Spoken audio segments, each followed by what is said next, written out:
Yo, what's going on, y'all? It's your boy Soso, and welcome back to the channel for another episode of Fight Rewind. This episode is going to be about Canelo versus Charlo for the undisputed super middleweight championship of the world. And as you know, here on Fight Rewind, whenever we're talking boxing, we bring out the big guns. We bring in Victor Bermudez. What's going on, my brother? What's up, my dude? What's going on, bro? I know you're in Vegas. I appreciate you making the time for us here, man. But you had the great opportunity to sit down with both Canelo and Charlo today. This is a big fight, man. A big fight in the sense of we've seen a lot of mega fights so far this year. Even though a lot of people would say this isn't a mega fight, I kind of think it is because Charlo is presenting a new challenge for Canelo, who at this super middleweight division, while he's undefeated 8-0, still leaning like if he's got something to prove there. How do you see this fight happening? Look, I was just asked that on my way here. Hey, are you excited for the fight? And not that you take it for granted, but when I've been to Vegas numerous times, every single time I've been here is for boxing, and I'm not, as I mentioned, not taking it for granted. I love the fact that I get to cover these fights. And then it hit me: the fighter I've covered the most, the fighter I've seen the most in person is Canelo Alvarez. So it takes a bit to get excited for it because I've seen him so many times. I've been to so many of his big fights, including when he was just 23 years of age against Floyd Mayweather, and seen him against some of the bigger and biggest opponents there is at the moment. And Jermell Charlo doesn't seem to be that type of caliber of a fighter to be in the ring with Canelo Alvarez. You're talking about a guy that campaigns at 154 and is being asked to do the unthinkable, step up 2 weight classes. We saw how that went for Canelo Alvarez when he did so. He struggled against Kovalev. I thought he was losing that fight until he finally won by knockout. And we saw what Bivol did to him. It's just not the smartest thing to do, going up 2 weight classes. And Jermell was not the Charlo that was originally planned for. It was the brother, and that didn't come to fruition. That didn't work out. So then here comes in the twin brother, and the way they sell it to you is the attractive, the sexiness about it is, for the first time in history, is the 4-belt champion against a 4-belt champion. It's never been done. You're talking about a 4-belt holder at the 154-pound division. You're talking about the super middleweight champion of the world, Canelo Alvarez, who holds all 4 titles at super middleweight 168. So that's the attractiveness. That's the sexiness about it. But what chance do you really give Charlo against Canelo Alvarez in his weight class where he feels comfortable? Does age set in? Is that what we're expecting? I'll tell you one thing. I did notice, and we've spoken about this numerous times, those Vegas lights, those pay-per-view lights, the big bright lights of what it is to be able to put on and showcase a fight of this magnitude on this stage. And you saw a little bit of that today in the press conference. I think a very humbled Charlo, and it's not what we're used to seeing from the twins. So excited about the fact that for the first, we're seeing history. That's how you attract Canelo Alvarez, allowing him to say you're going to be able to do something that's never been done before. He's no longer, he mentioned at the press conference, and I'm being long-winded and just trying to get to everything that I heard. You got the floor here, my boy. He basically told Charlo, you're right. I have nothing to prove, but you've diminished and you've questioned my skills at some point. So I have to prove to you that I am the best fighter in the world. And Charlo quickly backed off, said, nobody's questioning your skills. You are the best fighter for a reason. So there seems to be some mutual respect there. And Canelo seems to be reaching for anything possible to make it personal and get himself worked up for this fight. Because, on paper, Charlo should not be able to hang with Canelo Alvarez. It's a tough sell to make, right, as far as marketing goes. But you mentioned a couple of things there, right? Like one of the things that I wanted to focus on was Jermell, his pursuit of greatness, his pursuit of being a legend. He said earlier this week that he's chasing being a legend in the sport and trying to get his name out there and trying to accomplish things. He's already on that 30, the wrong side of 30, right? Like he's getting into that 33. I think he is 33, right? Turning 34 later on next year. This is a guy who, by all accounts, is a very good boxer, right? He's a very good boxer.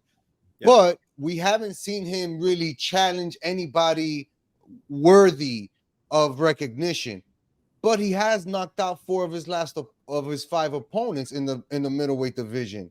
You mentioned something else about Canelo. He's 33, top of his game. Legacy is locked in for life, right? We know he's going straight into the Hall of Fame once he decides to hang him up. Whose will is bigger in that fight?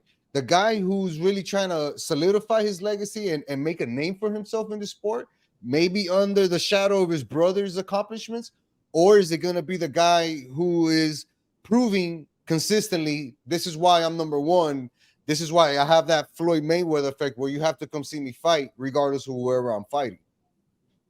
It should be Charlo. Mm. It should be Charlo who's stepping into the ring against the pay-per-view king, the pound for pound or top 5 pound for pound in the world. It should be Charlo who's motivated. It should be Charlo who's coming out to prove something. But paydays will change someone. Yeah. When you're not used to that payday, it's why I had so much admiration for Floyd Mayweather, for Canelo Alvarez, for Manny Pacquiao, for guys that got used to getting paid the big bucks and still coming out and performing under the biggest lights there is, and still living up to it despite the guaranteed money, despite just for showing up, getting paid $35 million.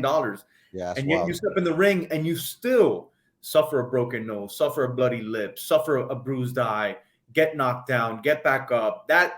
There's a difference in some of those fighters. And I'm not saying the Charlo twins aren't that. He should be the motivated one. But there's something about Canelo Alvarez, man. I don't know. I don't know if it's the humble upbringings.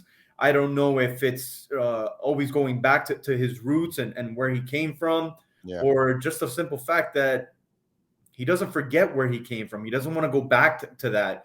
Remembers how difficult it was. Remembers how, it was tough for the kid because he was this, fair skin, cinnamon hair, and no one thought. And then even then, the comparisons to Chavez. Oh, he'll never be as great as Chavez. Oh, it's never enough. He'll never be Juan Manuel Marquez. Oh, so what if he won 4 division belts in 4 divisions? Oh, so what if he's the first Mexican to win a super middleweight title? It's never enough. So there's always some criticism, and he seems to lean on that. He seems to embrace that. He seems to enjoy that. It's why when I heard him today get personal and say, like, no, this is personal for me, he's diminished my boxing skills. I'm like, who has?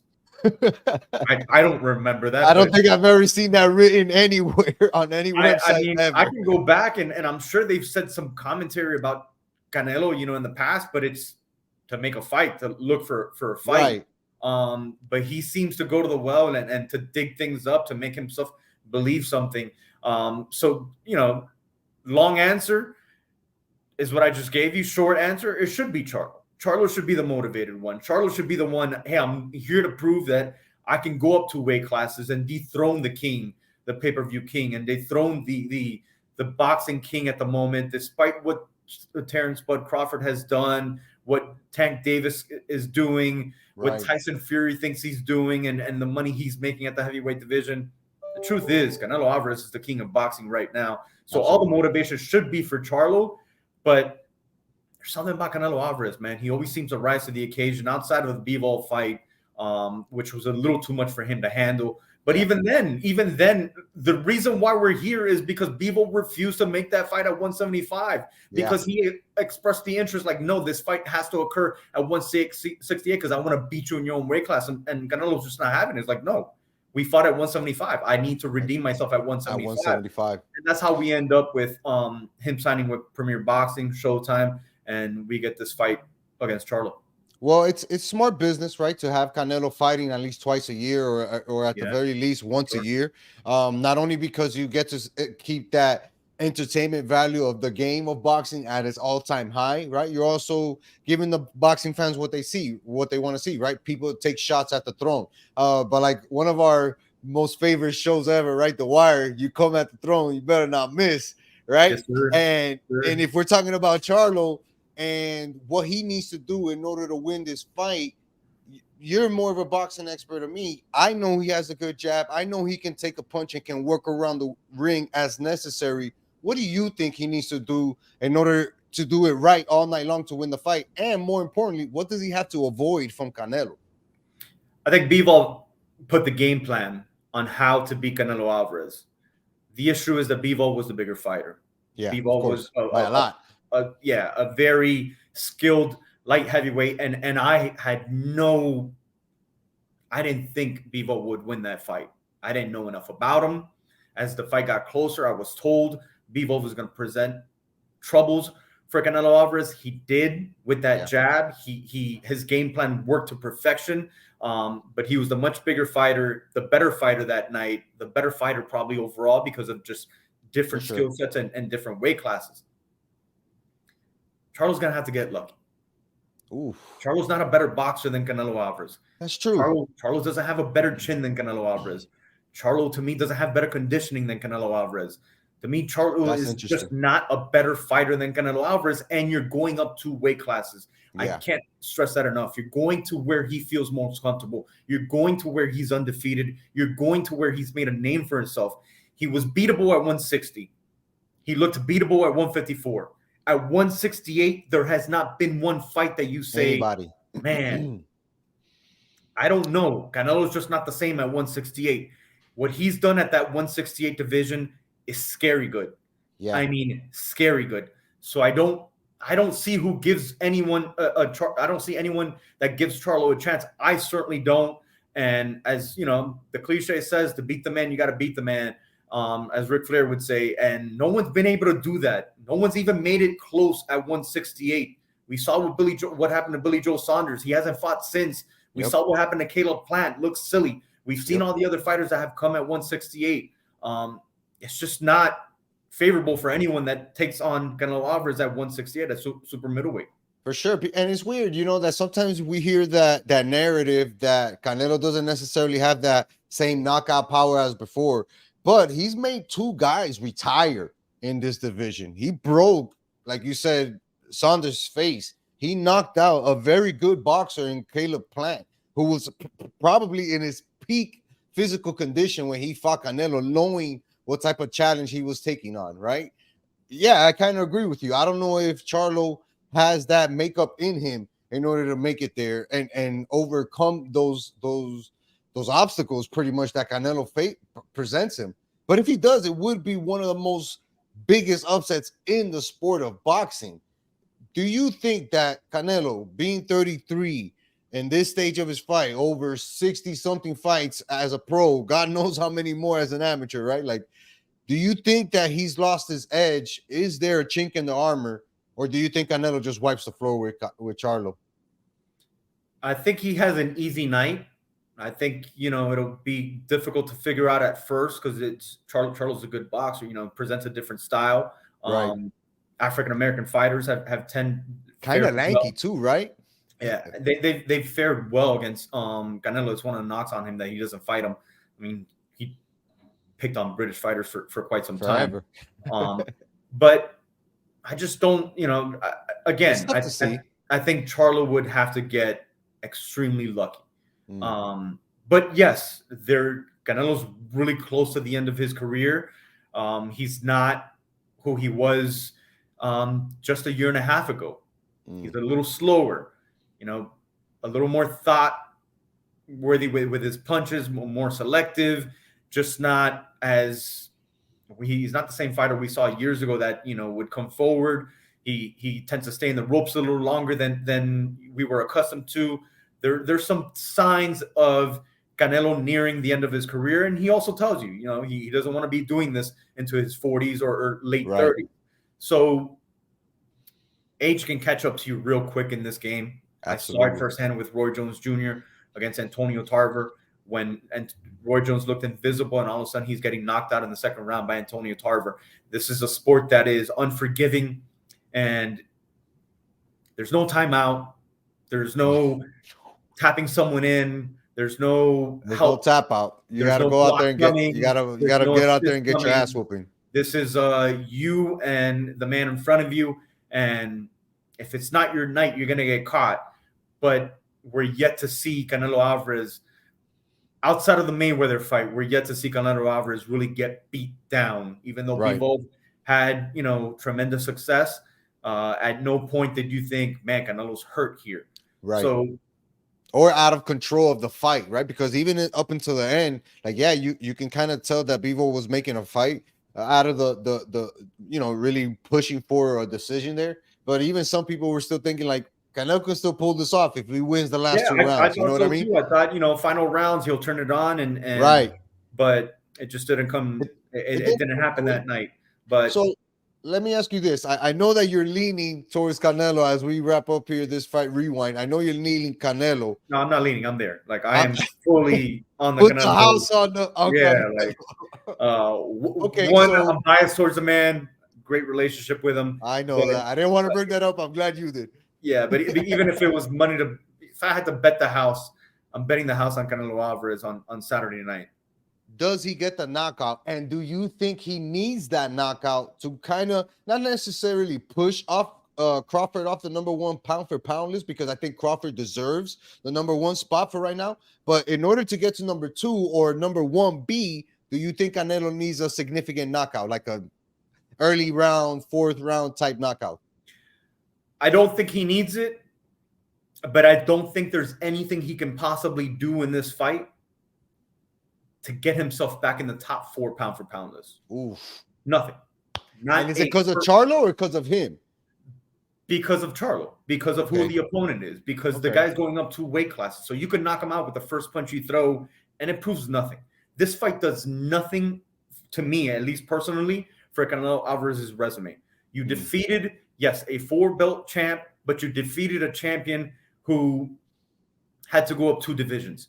A victory against Terence Crawford, a real welterweight, to me would be a lot more significant than a win against Charlo. This fight does nothing for that resume. It's why I'm surprised he even took the fight. I understand why, because of the options that were available. Right. But this fight does nothing for that resume, and it will not, at least in my book, it won't even crack him in the top 4 pound for pound. Like the top 4 right now are really worthy of being there. Absolutely. And this fight just doesn't do it for me. If it was moving up in 175 and dethroning Bivol, then yeah, I would put him maybe, because it's a literally pound for pound going up. Right. And I've always said, pound for pound champion needs to show that he can win in multiple divisions. Literally, that's the key phrase. That's Pound the for case. pound. It's Right. why I had so much admiration for Roy Jones, for the guys that did it. Canelo Alvarez, when he was going Manny up, too. down, up, down. Manny jumped up a bunch of weight classes. 8 different divisions. Juan Manuel Marquez, 4 different divisions. Oscar De La Hoya, 6 different divisions. So you have respect and admiration for those guys, and you place them where they need to be on the pound for pound list.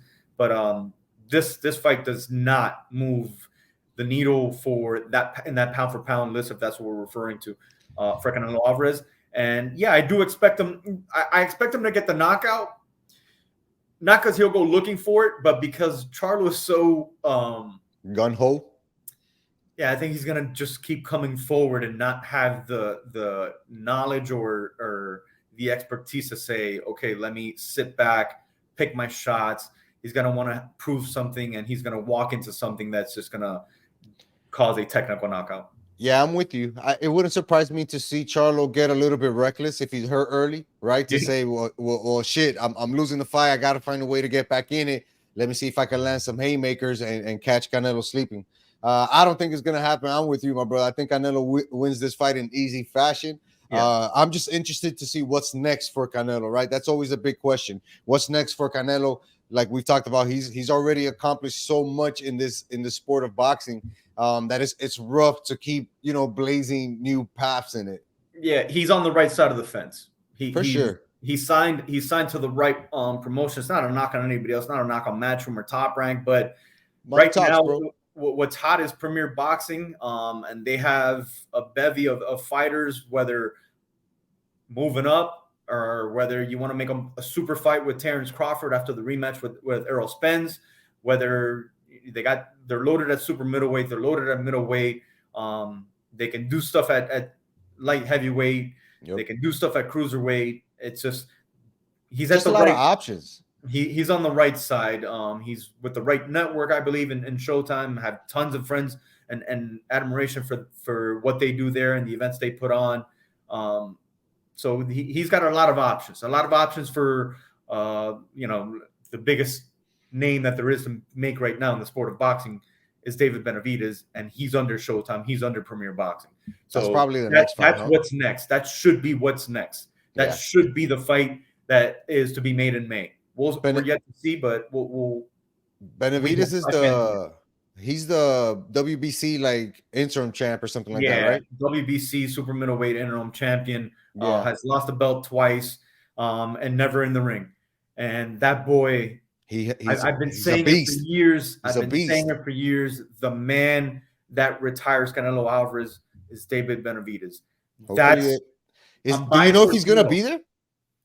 I'm sure he is going to be there. He's been looking for this fight, and I'm sure he'll have front row seats. Al Heyman will not miss an opportunity. We'll make sure that he does not miss this fight. He'll be in attendance. He'll be calling them out, and hopefully we got a mega fight come May, because this is. I don't bet against Canelo. David Benavidez is a serious problem, and he's a serious threat to the throne. Dale, we know what we're watching now, and we'll be out there in Vegas, right? For Benavidez Canelo for sure. Yep. Vic, man, I appreciate you, bro. Let the people know where they can follow you on Instagram, get all that great coverage that you're always posting while you're traveling the world and doing big things in the world of sports, man.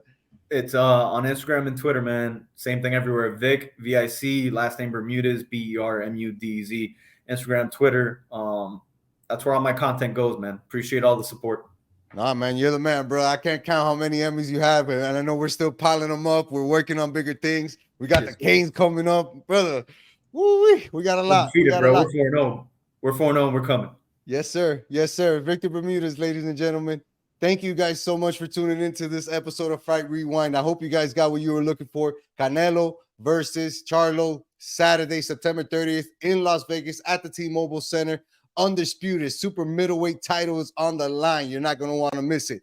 This has been a great episode. You know what to do. Hit the like button on this video. Drop a comment. Let me know what you think. Until next time. Peace.